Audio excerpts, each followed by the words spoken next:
Welcome to a new episode of the Time Machine.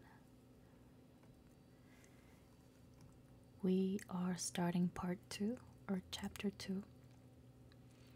Last time we were introduced to the time machine. Well, at least a small version of it, which was a watch.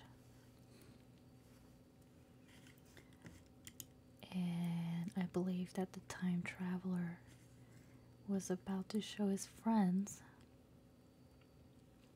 a bigger version of the time machine. So let's continue. I think that at that time, none of us quite believed in the time machine.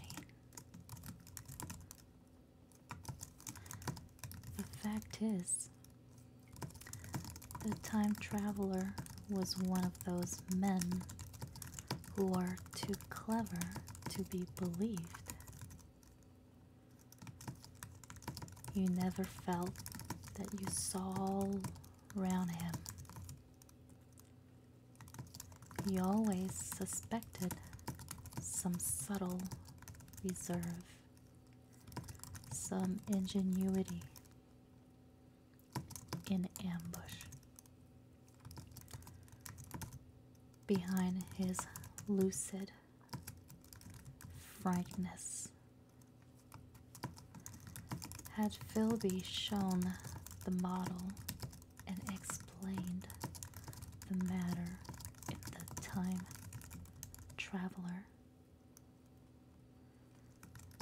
traveler's words, we should have shown him far less skepticism, for we should have perceived his motives.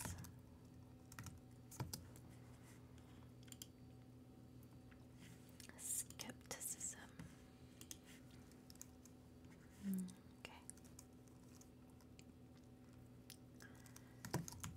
Okay. A pork butcher could understand Philby,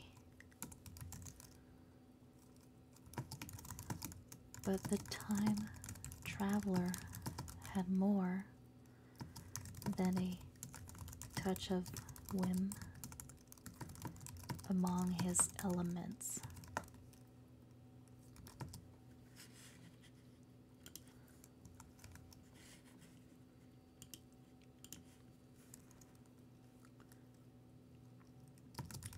And we distrust him. Things that would have made the frame of a less clever man seem tricks in his hands. It is a mistake to do things too easily. The serious people who took him seriously never felt quite sure of his deportment.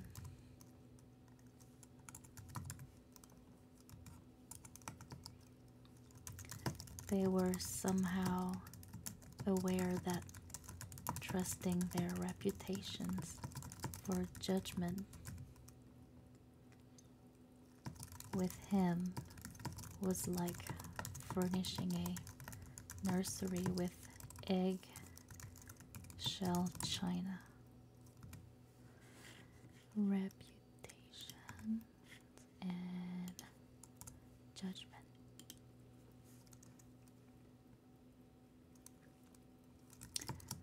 So, I don't think any of us said very much about time traveling in the interval between that Thursday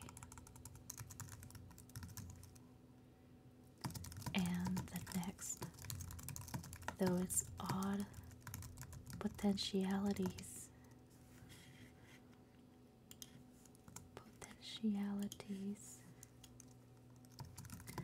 ran, no doubt, in most of our minds. Its plausibility, that is, its practical incredibleness,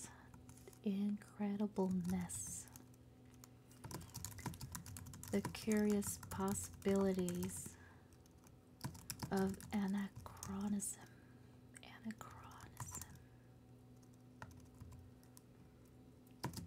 and of utter confusion, it suggested. For my own part, I was particularly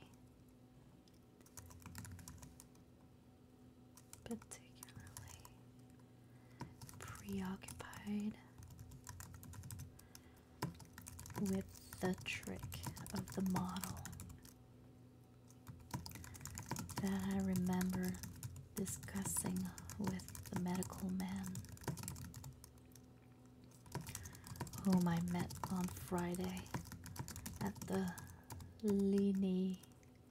Lenian.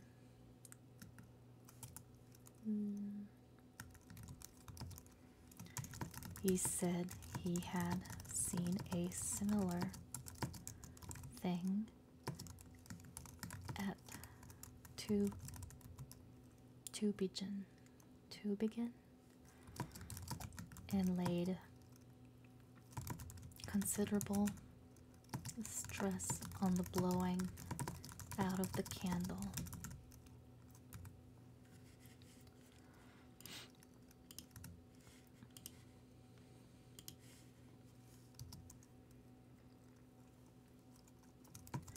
But how the trick was done, he could not explain.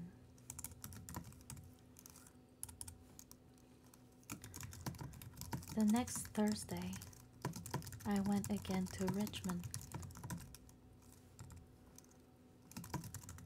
I suppose I was one of the time travelers' most constant guests. And, arriving late, found 4 or 5 men already assembled in his drawing room. The medical man was standing before the fire with a sheet of paper in one hand and his watch in the other. I looked around for the time traveler, and it's 7:30 now, said the medical man.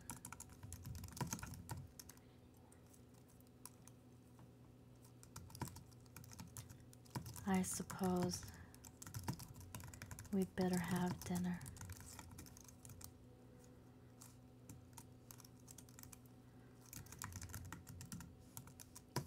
Where's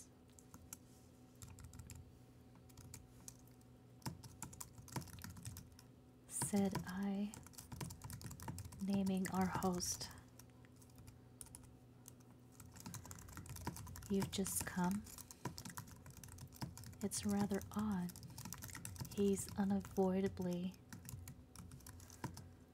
detained.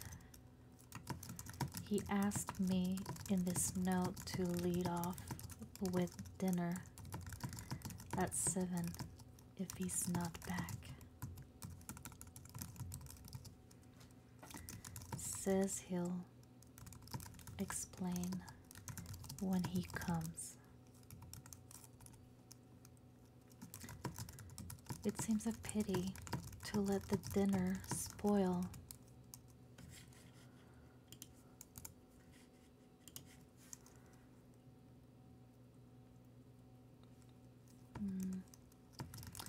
said the editor of a well-known daily paper. And thereupon the doctor rang the bell. The psychologist was the only person besides the doctor and myself who had attended the previous dinner.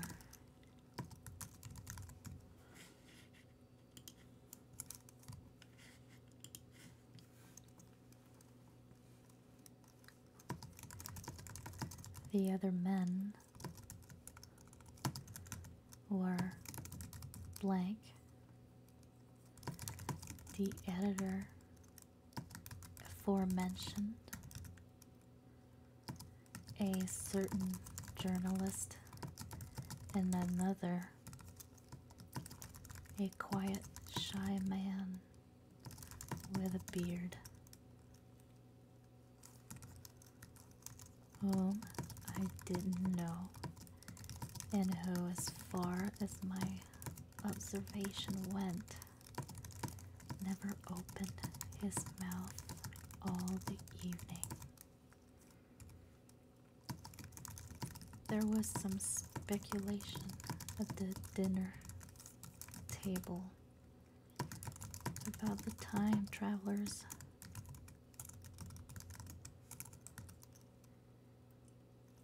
absence. And I suggested time traveling in a half jocular spirit. The editor wanted that explained to him, and the psychologist volunteered a wooden account of the ingenious paradox and trick we had witnessed that day, week. He was in the midst of his exposition when the door from the corridor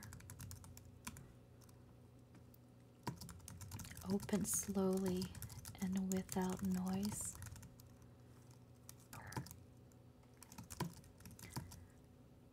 I was facing the door and saw it first. "Hello," I said. At last, and the door opened wider, and the time traveler stood before us. I gave a cry of surprise. Good heavens, man, what's the matter? Cried the medical man who saw him next, and the whole tableful turned toward the door.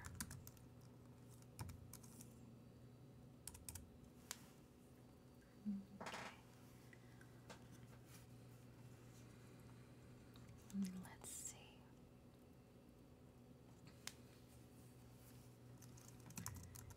He was in an amazing plight. His coat was dusty and dirty and smeared with green down the sleeves. His hair discorded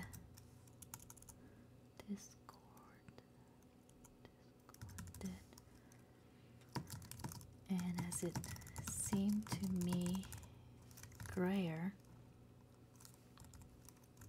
either with dust and dirt,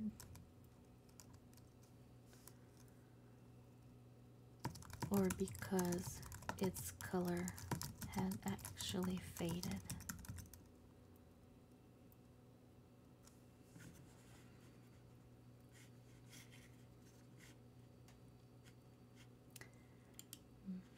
There.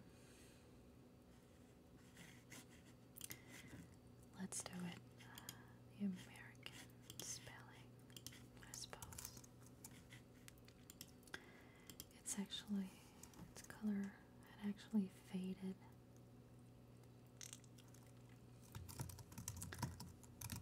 His face was ghastly pale.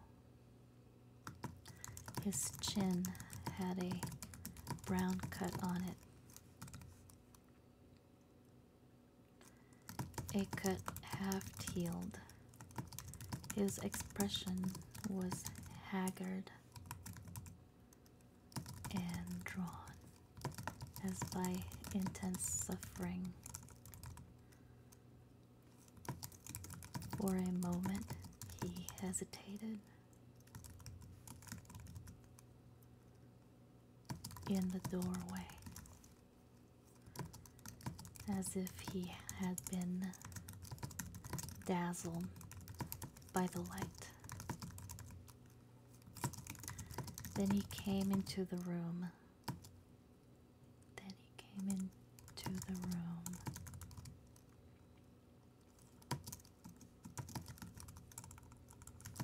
He walked with just a limp, as I have seen in foot-sore tramps. We stared at him in silence, expecting him to speak.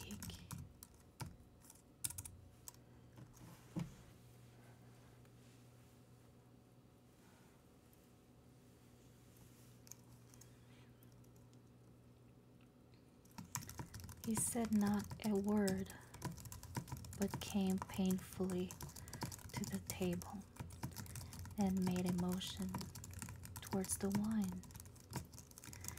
The editor filled a glass of champagne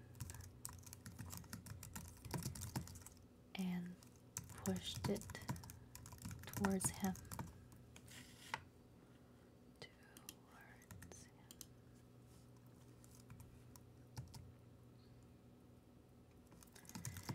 He drained it, and it seemed to do him good, for he looked around the table, and the ghost of his old smile flickered across his face.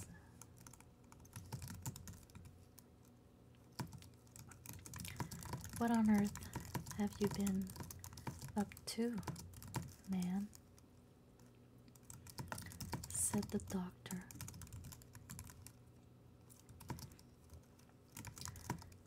The time traveler did not seem to hear.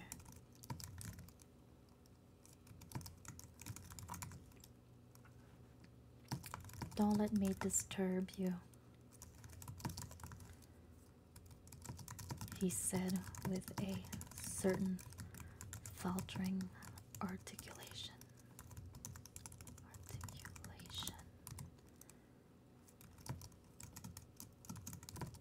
"I'm all right. I'm all right." He stopped, held out his glass for more, and took it off at a draught. "That's good," he said. His eyes grew brighter, and a faint color came into his cheeks. His glance flickered over our faces with a certain dull approval, and then went round the warm and comfortable room. Then he spoke again, still as it were feeling this way among his words. I'm going to wash and dress, and then I'll come down and explain things. Save me some of that mutton. I'm starving for a bit of meat.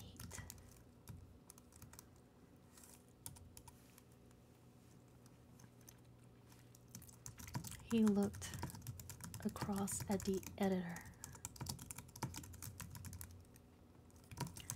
who was a rare visitor, and hoped he was all right.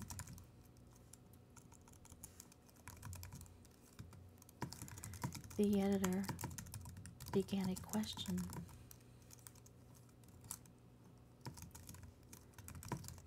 Tell you presently, said the time traveler.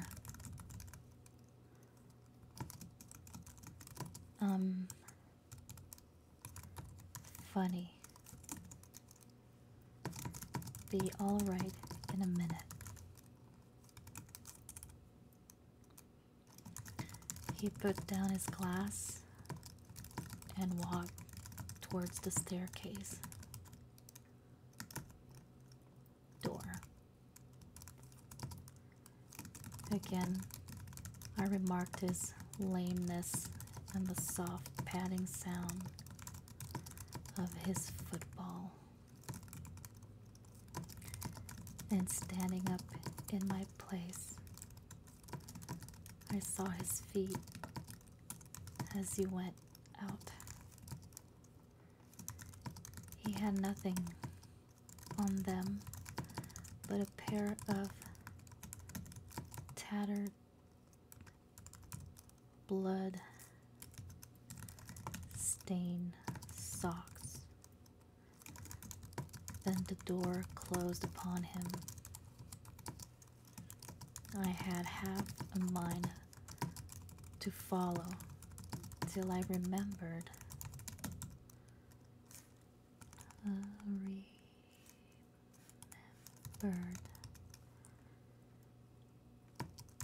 how he detested any fuss about himself.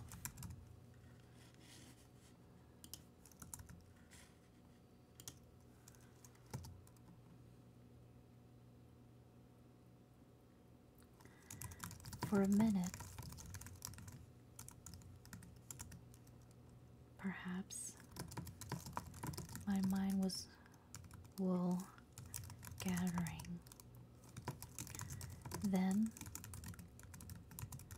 remarkable behavior of an eminent scientist, I heard the editor say. Thinking,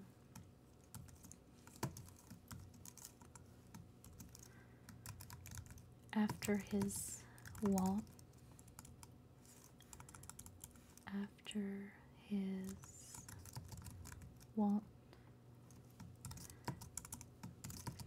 in headlines.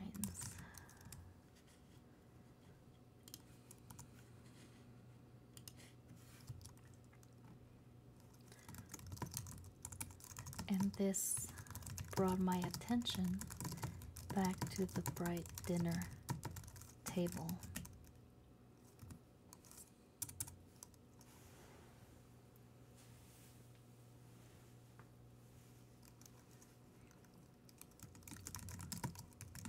What's that game? Said the journalist.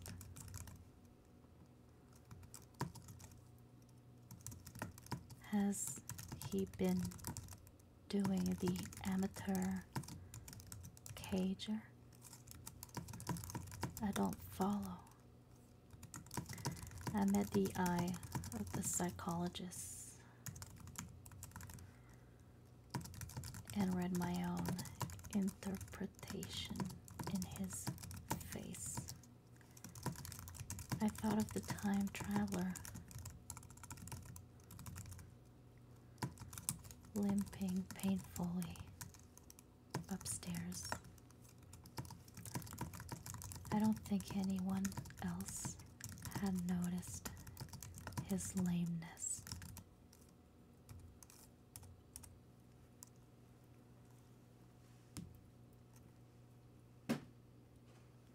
Oh, that was a little noisy.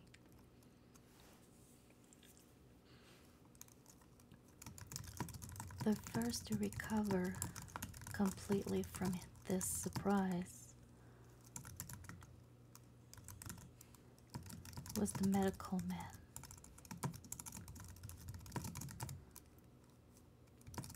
who rang the bell.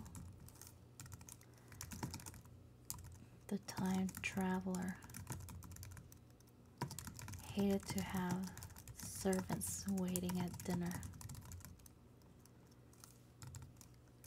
for a hot plate. At that, the editor turned to his knife and fork with a grunt.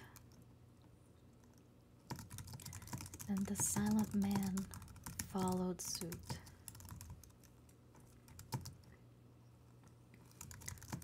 The dinner was resumed.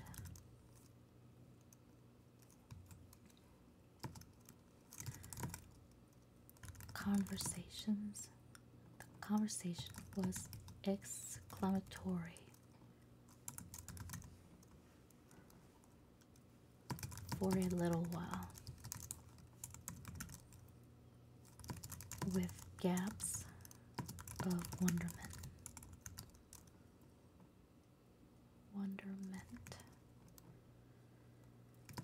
And then the editor got fervent in his curiosity. Does our friend eke out his modest income with crossing? Or has he his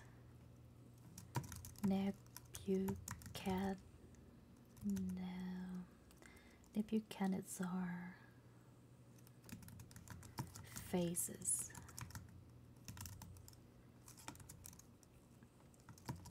He inquired. I feel assured it's this business of the time machine.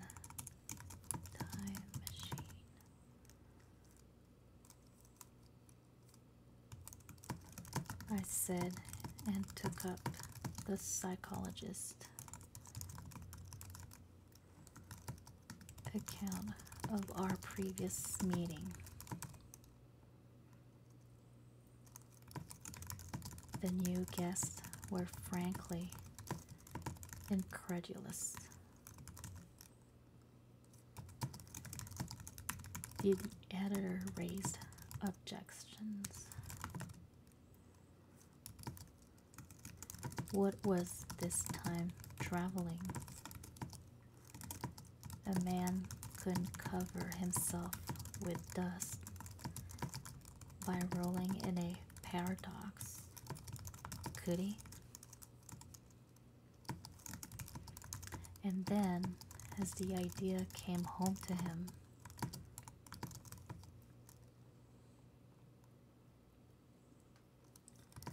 he resorted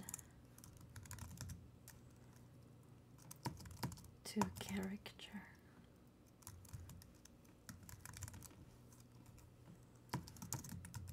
Hadn't they any clothes brushes in the future.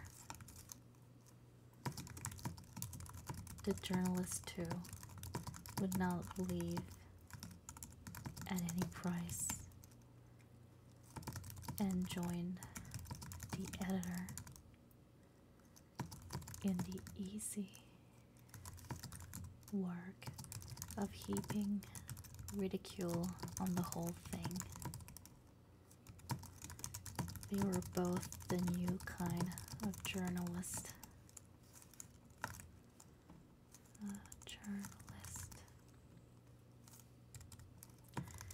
Very joyous, irreverent young men.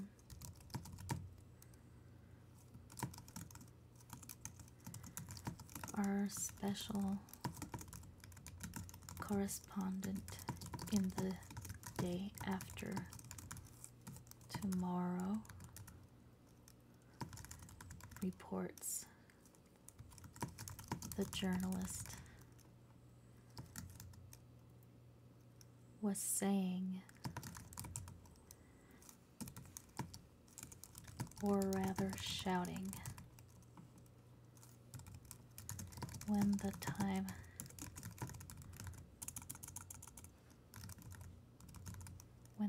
traveler came back.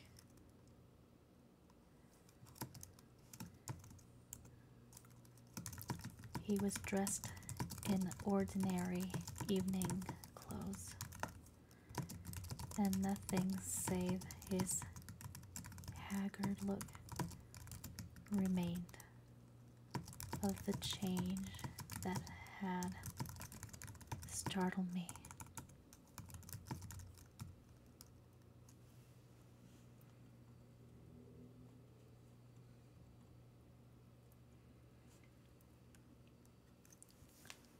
Okay, so I think that we're done for today. And thank you so much for listening. And if you did like, please like the button. I would really appreciate it. I will see you next time.